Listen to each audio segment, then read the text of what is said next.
मैंने तुमसे सच में प्यार किया था, लेकिन तुमने उस प्यार को धोखा बना दिया। अब मेरे सामने सिर्फ एक अपराधी खड़ा है, मैं तुम्हें गिरफ्तार करती हूँ। उस दिन जब एक आईपीएस मैडम ने खतरनाक क्रिमिनल को पकड़ने के लिए रेड डाली तो उसे बिल्कुल भी अंदाजा नहीं था कि हथकड़ी उसी इंसान को लगानी पड़ेगी जिससे वो कभी प्यार करती थी। रात के करीब 11:30 बजे का समय था। हल्की हल्की बारिश हो रही थी और पूरा शहर जैसे शांत होकर कुछ छुपा रहा था। तभी एक काली गाड़ी आकर पुलिस स्टेशन के बाहर रुकती है और उसमें से उतरती हैं आईपीएस ऑफिसर अदिति शर्मा। चेहरे पर सख्ती लेकिन आंखों में थकान साफ दिख रही थी। गार्ड तुरंत खड़ा होकर बोलता है, नमस्ते मैडम। तो अदिति बस हल्का सा सिर हिलाकर अंदर चली जाती है, जैसे उसका ध्यान कहीं और ही हो।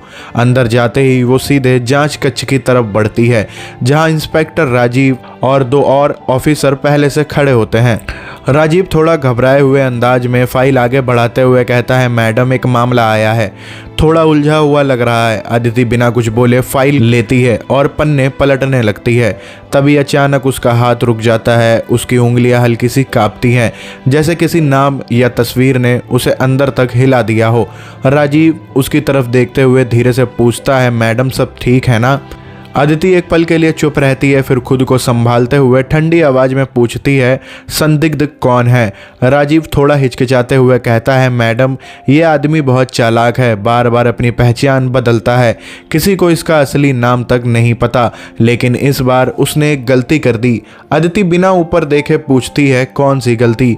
राजीव जवाब देता है, इसने ऐसे आदमी से संपर्क किया जो पहले से ही हमारी नज़र में था। अदिति फाइल के फोटो वाले हिस्से पर रुकती है, एक धुंधली सी तस्वीर, आधा चेहरा, हल्की सी मुस्कान, और उसी पल उसकी सांस जैसे रुक जाती है। वो धीमे से खुद से कहती है, ये यहाँ कैसे?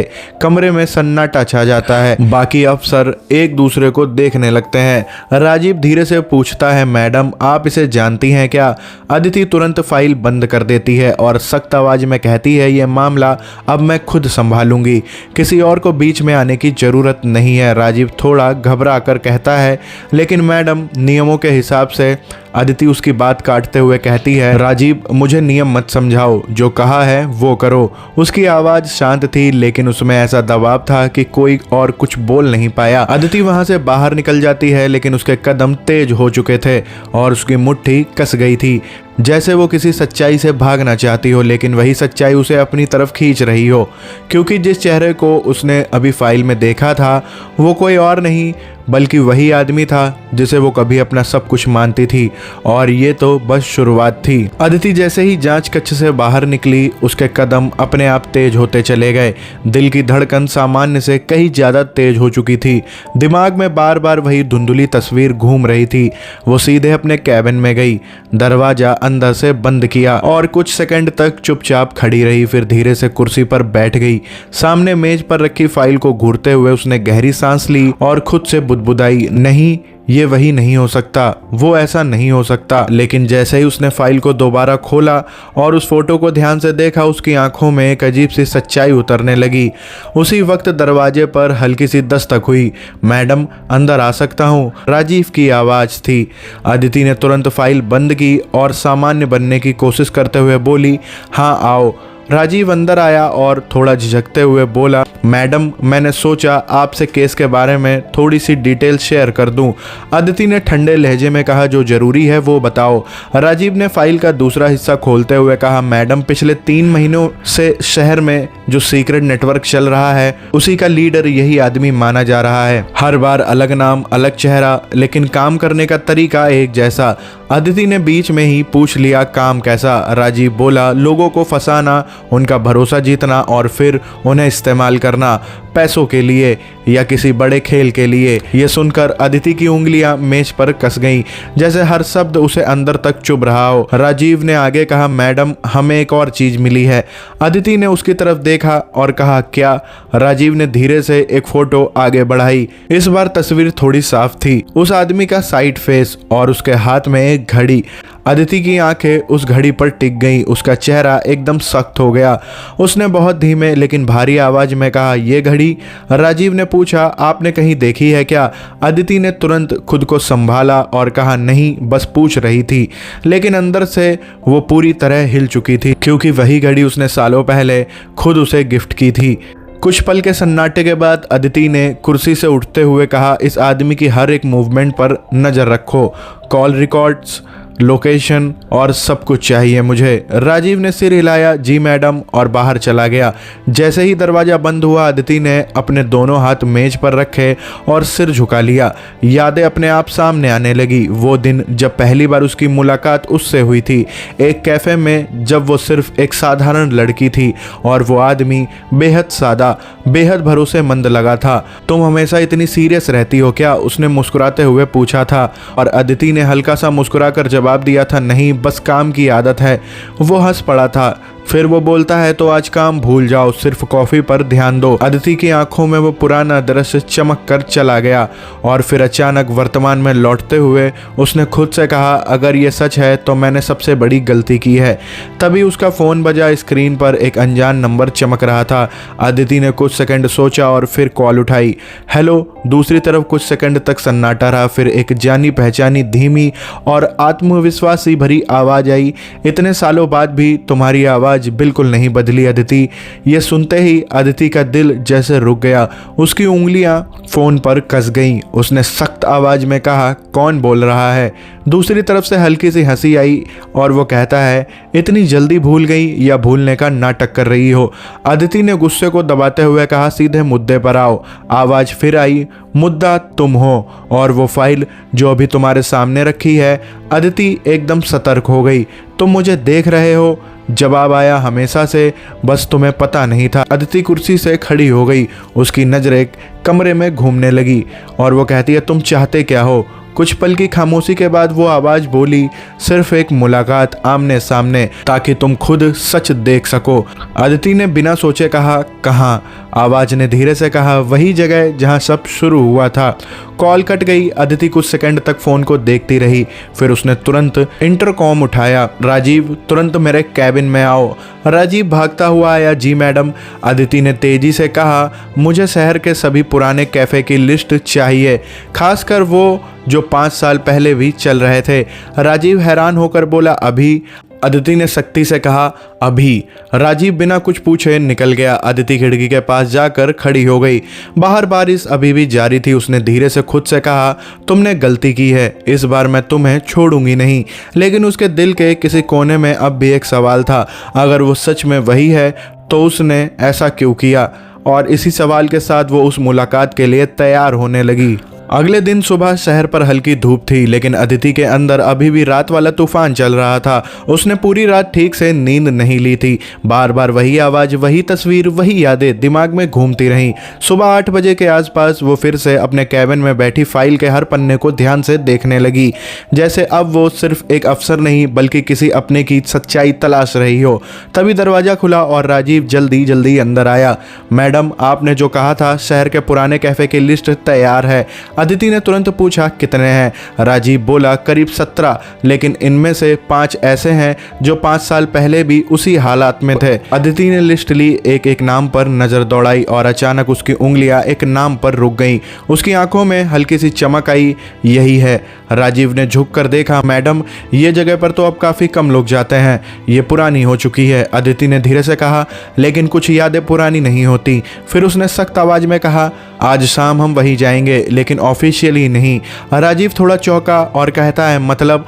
अदिति बोली, कोई यूनिफॉर्म नहीं, कोई पुलिस की गाड़ी नहीं, ये एक ट्रैप हो सकता है। राजीव ने सिर हिलाया, समझ गया मैडम, और बाहर चला गया। शाम होते होते अदिति ने साधारण कपड़े पहन लिए, बाल खुले छोड़ दिए ताकि कोई उसे आसानी से पहचान ना सके, लेकिन उसकी चाल और आंखों की शक्ति अब भी वही थी। करीब 6:30 बजे वो उस पुराने कैफ़े के बाहर खड़ी थी।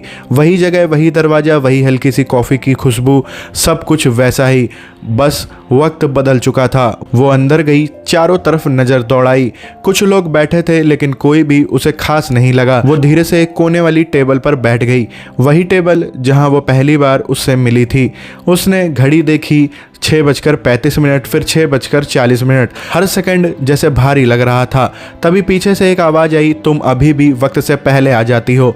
अदिति का दिल एक पल के लिए रुक गया। उसने धीरे से मुड़कर देखा और सामने वही आदमी खड़ा था, वही चेहरा, वही मुस्कान, लेकिन आंखों में अब कुछ और था, कुछ ठंडा, कुछ खतरनाक। अदिति ने खुद को संभालते हुए सख्त आवाज में कहा, नाम क्या है तुम्हारा? वो हल्का सा हंसा। इतने साल बाद पहली मुलाकात और तुम सीधे पूछताछ पर उतर आई। अदिति ने टेबल पर हाथ रखते हुए कहा, यह कोई मुलाकात नहीं है, यह गिरफ्तारी से पहले की आखिरी बातचीत है। वो आदमी कुर्सी खींचकर बैठ गया आराम से, जैसे उसे कोई डर ही ना हो। अगर मुझे गिरफ्तार करना होता तो तुम अकेली नहीं आती। अदिति ने उसकी आंखों में देखते हुए कहा, मैं यहाँ जवाब लेने आई हूँ। क्यों किया तुमने ये सब? वो कुछ सेकंड चुप रहा, फिर धीरे से बोला, तुम सच जानना चाहती हो या वो सुनना चाहती हो जिससे तुम्हें सुकून मिले? अदिति ने गुस्से में कहा, सच। वो झुककर थोड़ा करीब आया और बोला, सच ये है कि जिस आदमी से तुम प्यार करती थी वो कभी था ही नहीं। ये सुनकर अदिति का चेहरा सख्त हो गया, लेकिन आंखों में हल्का सा दर्द साफ दिखा। उसने धीमे लेकिन कड़े लहजे में कहा, झूठ। वो मुस्कुराया, तुम्हें अब भी यकीन नहीं हो रहा है ना? तभी अचानक अदिति ने टेबल के नीचे से हल्का सा इशारा किया। कैफे के बाहर खड़े दो सादे कपड़ों में पुलिस वाले सतर्क हो गए, लेकिन वो आदमी जैसे सब समझ रहा था। उसने बिना घबराए कहा, तुम अभी भी वही हो, हर चीज प्लान करके चलने वाली। अदिति ने कहा, और तुम हर बार धोखा देने वाले। वो हल्का सा झुका और धीरे से बोला, धोखा या सच्चाई जो तुम देखना नहीं चाहती थी? अदिति कुछ बोल पाती उससे पहले ही कैफे के बाहर अचानक एक गाड़ी तेजी से रुकी। कुछ लोग अंदर घुसे और माहौल एकदम बदल गया।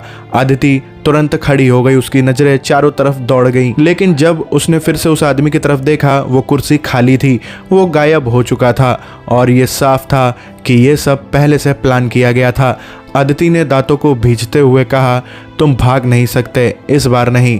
और वो तेजी से बाहर की तरफ भागी, लेकिन बाहर सिर्फ भीड़ थी और उसका अतीत फिर से उसकी पकड़ से फिसल चुका था। कैफे के बाहर अफरा तफरी मची हुई थी, लोग इधर उधर भाग रहे थे, किसी को समझ नहीं आ रहा था कि क्या हुआ। लेकिन अदिति की नज़र सिर्फ एक चीज को ढूंढ रही थी, वो आदमी। उसने तुरंत इधर उधर देखा, सड़क पर खड़ी गाड़ियों को स्कैन किया। तभी उसे दूर एक काली बाइक तेजी से निकलती दिखी, पीछे बैठा हुआ वही आदमी। एक झलक बस, लेकिन अदिति पहचान गई। उसने बिना एक सेकंड गवाए पास खड़े कांस्टेबल से चाबी छीनी और बाइक स्टार्ट की। मैडम अकेले मत जाइए, राजीव की आवाज पीछे से आई, लेकिन अदिति ने सुना तक नहीं, बस एक्सेलरेटर घुमा दिया। बारिश के बाद की गीली सड़क, ट्रैफिक और तेज रफ्तार, सब कुछ खतरनाक था। लेकिन उस वक्त अदिति के लिए बस एक ही चीज मायने रखती थी, उसे पकड़ना। सामने वाली बाइक कभी लेफ्ट कभी राइट कट मारते हुए आगे बढ़ रही थी, जैसे उसे रास्ता पहले से पता हो। अदिति उसके पीछे पीछे, आंखें सिर्फ उसी पर टिकी हुई। कुछ मिनट बाद वो शहर के पुराने इलाके में घुस गए। तंग गलियां, टूटी सड़कें और कम रोशनी, यहाँ पीछा करना और भी मुश्किल हो गया। तभी अचानक सामने वाली बाइक एक गली में घुसी और अदिति जब तक वहाँ पहुँची बाइक खड़ी थी, लेकिन वो आदमी गायब। अदिति ने तुरंत ब्रेक लगाया, चारों तरफ देखा, दिल जोर जोर से धड़क रहा था। उसने गली के अंदर कदम रखा, हर दरवाजा बंद, हर खिड़की अंधेरी, जैसे पुराना इलाका किसी राज को छुपा रहा हो। तभी पीछे से हल्की सी आवाज आई, तुम अभी भी हार मानना नहीं चाहती? अदिति तुरंत मुड़ी, वो वहीं खड़ा था, दीवार के सहारे, हाथ जेब में, वही ठंडी मुस्कान। अदिति ने बिना समय गवाए पिस्तौल निकाल ली और उसकी तरफ तान दी। इस बार भाग नहीं पाओगे। वो हल्का सा हंसा, तुम्हें सच में लगता है कि मैं भाग रहा हूँ? अदिति ने गुस्से में कहा, तो फिर ये सब क्या है? खेल खेल रहे हो? वो धीरे धीरे उसकी तरफ बढ़ा, लेकिन बिना डर के। खेल तुमने शुरू किया था अदिति, जब तुमने सच से आंखें बंद कर ली थी। अदिति ने कड़क आवाज में कहा, बस एक कदम और आगे बढ़े तो गोली मार दूंगी। वो वहीं रुक गया, लेकिन उसकी आंखें सीधी अदिति की आंखों में थीं। मार दोगी सच में उस इंसान को जिसे तुमने कभी? अदिति ने बीच में ही चिल्लाकर कहा, वो इंसान मर चुका है। कुछ पल के लिए सन्नाटा छा गया, सिर्फ दूर कहीं कुत्तों के भौंकने की आवाज आ रही थी। वो आदमी कुछ सेकंड तक उसे देखता रहा, फिर धीरे से बोला, अगर वो मर चुका है तो तुम्हारी आंखों में ये दर्द क्यों है? अदिति की पकड़ पिस्तौल पर और भी मजबूत हो गई, लेकिन उसके चेहरे पर एक पल के लिए कमजोरी झलक गई। तभी अचानक ऊपर की छत से कुछ गिरने की आवाज आई। अदिति का ध्यान एक सेकंड सेकंड के लिए उधर गया और बस उसी एक सेकंड में वो आदमी फिर से गायब। शिट, अदिति ने गुस्से में कहा और चारों तरफ दौड़कर देखने लगी, लेकिन इस बार वो सच में निकल चुका था। कुछ देर बाद राजीव और बाकी टीम वहां पहुंची। मैडम आप ठीक हैं? अदिति ने खुद को संभालते हुए कहा। वो यहीं था लेकिन निकल गया। राजीव ने पूछा, मैडम ये आदमी है कौन? अदिति कुछ सेकंड तक चुप रही, फिर बोली, वही जिसे हमें हर हाल में पकड़ना है। लेकिन उसने सच नहीं बताया। उसी वक्त एक कांस्टेबल दौड़ता हुआ आया और बोला, मैडम हमें एक चीज मिली है। उसने एक छोटा सा लिफाफा आगे बढ़ाया। अदिति ने उसे खोला। अंदर एक पुरानी फोटो थी, अदिति और वो आदमी साथ में मुस्कुराते हुए, और पीछे वही कैफे, और नीचे एक लाइन लिखी थी, तुम अभी भी मुझे समझ नहीं पाई, अगला कदम तुम्हारा है। अदिति ने फोटो को कसकर पकड़ लिया। उसकी आंखों में अब गुस्सा और जिद दोनों साफ दिख रहे थे। उसने धीरे से कहा, अब यह पर्सनल हो गया है। राजीव ने हैरानी से पूछा, मैडम? अदिति ने उसकी तरफ देखे बिना कहा, पूरे शहर में इसकी तलाश शुरू करो, हर कैमरा, हर कॉल, हर मूवमेंट, मुझे सब चाहिए। राजीव ने तुरंत सिर हिलाया, जी मैडम, और टीम काम में लग गई। लेकिन अदिति जानती थी ये आदमी सिर्फ एक अपराधी नहीं है, ये उसके अतीत का वो हिस्सा है जो बार बार सामने आ रहा है और हर बार उससे एक कदम आगे निकल रहा है। रात और गहरी हो चुकी थी लेकिन असली खेल अब शुरू हुआ था। रात गहरी हो चुकी थी लेकिन अदिति की आंखों में अब नींद का नाम नहीं था, सिर्फ गुस्सा, सवाल और एक अधूरी सच्चाई। पुलिस स्टेशन की छत पर खड़ी वो पूरे शहर को देख रही थी। हवा तेज चल रही थी और उसके हाथ में वही पुरानी फोटो थी, वो और वो आदमी कभी हंसते हुए, और आज वही इंसान उसका सबसे बड़ा केस बन चुका था। तभी पीछे से राजीव की आवाज़ आई, मैडम एक अपडेट है।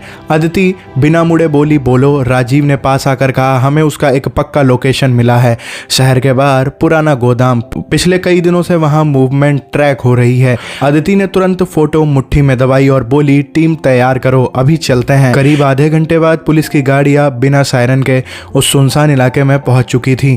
चारों तरफ अंधेरा और सन्नाटा, बीच में एक पुराना जर्जर गोदाम, टूटी दीवारें, जंग लगे गेट और अंदर हल्की सी रोशनी। अदिति ने टीम को इशारा किया, चारों तरफ से घेरो, कोई बाहर नहीं निकलना चाहिए। सब अपनी अपनी पोजीशन पर लग गए। अदिति धीरे धीरे अंदर बढ़ी, हर कदम संभल कर। अंदर जाते ही उसे कुछ आवाजें सुनाई दी, जैसे कोई फोन पर बात कर रहा हो कि डील आज ही खत्म होगी, पुलिस को कुछ पता नहीं चलेगा। अदिति ने हाथ उठाकर टीम को रुकने का इशारा किया और खुद आगे बढ़ी। एक खंबे के पीछे से झांका और वहां वो खड़ा था, वही आदमी, आराम से, जैसे उसे किसी बात का डर ही नहीं। अदिति बाहर आई और तेज आवाज में बोली, खेल खत्म, सरेंडर करो। आवाज पूरे गोदाम में गूंज गई। वो आदमी धीरे धीरे मुड़ा, उसके चेहरे पर वही हल्की मुस्कान, मुझे पता था तुम आओगी। अदिति ने पिस्तौल सीधी उसकी तरफ तान दी, हाथ ऊपर करो। उसने बिना घबराए हाथ ऊपर कर दिए, लेकिन उसकी आंखें अभी भी शांत थी। तुम हमेशा की तरह जल्दी पहुंच गई। अदिति ने गुस्से में कहा, बकवास बंद करो, तुम घिरे हुए हो। तभी पीछे से राजीव और बाकी टीम अंदर आ गई। मैडम पूरा एरिया कवर है। वो आदमी हल्का सा हंसा, तुम्हें सच में लगता है कि ये इतना आसान है? अदिति ने एक कदम आगे बढ़ते हुए कहा, इस बार तुम कहीं नहीं भागोगे। वो कुछ सेकंड उसे देखता रहा, फिर धीरे से बोला, भागना अगर होता तो मैं यहाँ रुकता ही क्यों? अदिति एक पल के लिए रुकी, मतलब उसने गहरी सांस ली, मतलब आज मैं खुद तुम्हारे सामने खड़ा हूँ, क्योंकि अब छुपने का कोई फायदा नहीं। अदिति की उंगलियां ट्रिगर पर कस गईं। सीधे सीधे बताओ ये सब क्यों किया? गोदाम में सन्नाटा छा गया, सबकी नजरें उसी पर टिक गईं। वो आदमी धीरे धीरे बोलना शुरू करता है, जिसे तुम जानती थी वो सच था लेकिन अधूरा। मैं उस वक्त भी इस नेटवर्क का हिस्सा था, लेकिन बाहर निकलना चाहता था। तुमसे मिलने के बाद लगा कि सब छोड़ दूं, नई जिंदगी शुरू करूं। अदिति की आंखों में हल्की सी हलचल हुई, लेकिन वो चुप रही। वो आगे बोला, लेकिन उस दुनिया से निकलना इतना आसान नहीं होता जितना तुम सोचती हो। जब मैंने छोड़ने की कोशिश की, उन्होंने मुझे ही खत्म करने की कोशिश की। राजीव बीच में बोला, ये सब कहानी सुनाकर बच नहीं सकते तुम। अदिति ने हाथ से उसे रोक दिया, उसे बोलने दो। वो आदमी फिर बोला, उस दिन के बाद मेरे पास दो रास्ते थे, या तो मैं मर जाऊं या वही बन जाऊं जिससे मैं भाग रहा था, और मैंने दूसरा रास्ता चुना। अदिति की आवाज़ थोड़ी भारी हो गई। तो तुमने लोगों को फंसाना शुरू कर दिया? उनकी जिंदगी बर्बाद करना। वो सिर झुकाकर बोला, हाँ, क्योंकि मैं खुद उस जाल में फंस चुका था और बाहर निकलने का एक ही तरीका था, पूरे नेटवर्क को खत्म करना अंदर से। अदिति चौंक गई। क्या मतलब? उसने धीरे से जेब से एक छोटा डिवाइस निकाला और जमीन पर रख दिया। पिछले 3 साल में हर डील, हर नाम, हर सबूत इकट्ठा कर रहा हूँ ताकि एक ही बार में सब खत्म किया जा सके। राजीव आगे बढ़ा, ये सबूत है? वो बोला, हाँ, इस नेटवर्क के हर बड़े आदमी का नाम इसमें है। अदिति के दिमाग में सब कुछ घूमने लगा, उसका भागना, उसका खेल, उसके कॉल, सब जैसे किसी बड़े प्लान का हिस्सा था। उसने धीमे से पूछा, तो तुमने मुझसे संपर्क क्यों किया? वो हल्का सा मुस्कुराया और कहता है, क्योंकि मुझे पता था कि अगर कोई इस सब को सही तरीके से ख़त्म कर सकता है तो वो तुम हो। कुछ सेकंड के लिए सब शांत हो गया। अदिति के हाथ अब भी पिस्तौल पर थे, लेकिन उसका मन लड़ रहा था। एक तरफ उसका फर्ज, दूसरी तरफ उसका अतीत। वो धीरे से बोली, तुम्हें पता है ना, जो भी हो कानून से ऊपर कुछ नहीं। वो सिर हिलाकर बोला, पता है, इसीलिए आज मैं भाग नहीं रहा। तभी अचानक गोदाम के बाहर गोलियां चलने की आवाज़ गूंज उठी। मैडम, बाहर से अटैक हो रहा है, एक कांस्टेबल चिल्लाया। चारों तरफ अफरा तफरी मच गई, गोलियां दीवारों से टकराने लगी। वो आदमी तुरंत बोला, ये वही लोग हैं जिन्हें तुम ढूंढ रही थी, इन्हें पता चल गया है। अदिति ने तुरंत टीम को कवर लेने का आदेश दिया, सब नीचे हो जाओ। कुछ मिनटों तक जबरदस्त फायरिंग होती रही। अदिति और उसकी टीम जवाब दे रही थी। तभी वो आदमी अदिति के पास आया और बोला, अगर ये डेटा उनके हाथ लग गया तो सब खत्म हो जाएगा। अदिति ने कहा, तो इसे बचाना होगा। वो सिर हिलाया, मैं उन्हें रोकता हूँ, तुम ये लेकर निकलो। अदिति ने गुस्से में कहा, मैं तुम्हें ऐसे नहीं छोड़ सकती। वो हल्का सा मुस्कुराया और बोला, इस बार भरोसा कर लो, आखिरी बार। एक पल के लिए उनकी आंखें मिली, वो पुरानी यादें, वो अधूरी बातें, सब जैसे उसी पल में ठहर गया। फिर अदिति ने दांत भींचकर डिवाइस उठाया और बोली, टीम मेरे साथ बाहर निकलो। वो आदमी पीछे की तरफ बढ़ गया, गोलियों के बीच अकेला खड़ा। बाहर निकलते वक्त अदिति ने एक बार पीछे मुड़कर देखा। वो अब भी लड़ रहा था, अकेला लेकिन डटा हुआ। कुछ देर बाद पुलिस की अतिरिक्त फोर्स पहुंच गई। हमलावर भागने लगे और ऑपरेशन कंट्रोल में आ गया। अदिति वापस अंदर भागी और कहती है, उसे ढूंढो, लेकिन अंदर सिर्फ धुआं था, टूटी चीजें और फर्श पर खून के निशान। एक कोने में वो पड़ा था, घायल, सांसें धीमी। अदिति उसके पास घुटनों के बल बैठ गई। तुम पागल हो गए हो क्या? उसकी आंखों में आंसू आ गए। पहली बार वो हल्का सा मुस्कुराया और कहता है, तुम रो रही हो? अदिति ने गुस्से में कहा, चुप रहो, एम्बुलेंस आ रही है। उसने धीरे से सिर हिलाया और कहता है, शायद अब वक्त नहीं है। अदिति ने उसका हाथ पकड़ लिया और कहा, तुम्हें कुछ नहीं होगा, समझे? वो बहुत धीमी आवाज में बोला, कम से कम अब तुम सच जानती हो। अदिति की आंखों से आंसू गिर पड़े। तुम पहले क्यों नहीं बोले? वो मुस्कुराकर बोलता है, तब तुम यकीन नहीं करती। उसकी सांसें और धीमी होती गई और वो कहता है, अदिति। अदिति बोलती है कि हाँ बोलो। फिर वो बोलता है कि इस बार मुझे माफ कर देना। उसका हाथ ढीला पड़ गया। अदिति वहां बैठी रह गई। कुछ पल के लिए सब कुछ रुक गया, आवाज, लोग, वक्त। कुछ दिनों बाद पूरा नेटवर्क उस डिवाइस की मदद से खत्म कर दिया गया। बड़े बड़े नाम सामने आए, शहर में शांति लौट आई। अदिति अपने कैबिन में बैठी थी, सामने वही फोटो रखी थी, लेकिन अब उसके पास एक सच्चाई थी और एक खालीपन। राजीव अंदर आकर बोलता है कि मैडम, केस ऑफिशियली बंद हो गया। अदिति ने हल्का सा सिर हिलाया और कहा, ठीक है। राजीव ने थोड़ी देर रुककर पूछा, मैडम, वो आदमी आखिर था कौन? अदिति ने खिड़की के बाहर देखते हुए धीमे से कहा, एक अपराधी जिसने आखिर में सही काम किया और शायद एक अधूरी कहानी जो कभी पूरी नहीं हो पाई।